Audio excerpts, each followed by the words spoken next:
এ ও B এর অর্থের অনুপাত 2:1।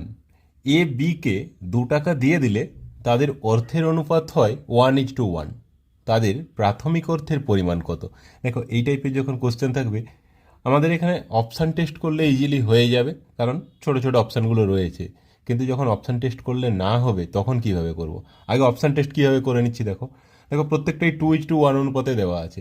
তাহলে এর থেকে বিকে যদি 2 টাকা দিয়ে দিই তাহলে 1:1 হবে।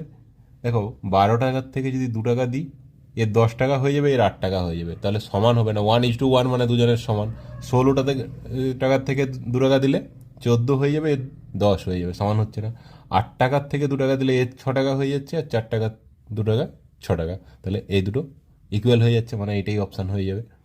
কিন্তু আমরা যদি অপশান টেস্ট করে না পারি তাহলে কিভাবে করব? দেখো, এখানে কি আছে, 2:1, আর 2 টাকা দেওয়ার পরে হচ্ছে কত, 1:1। এবারে এই অনুপাত দুটো যোগ করলে কত হচ্ছে, 2 আর 1 3, আর 1 1 2 যোগ করলে 2 হচ্ছে। এই দুটো লসাগু বের করব। লসাগু কত, 6।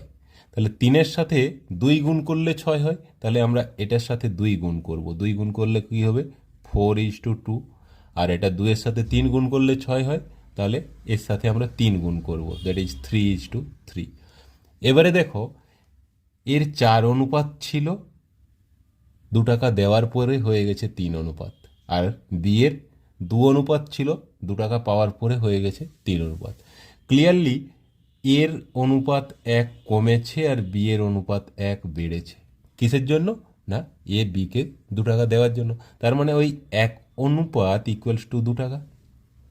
তাহলে 4 অনুপাত কত, 8 টাকা, আর 2 অনুপাত 4 টাকা।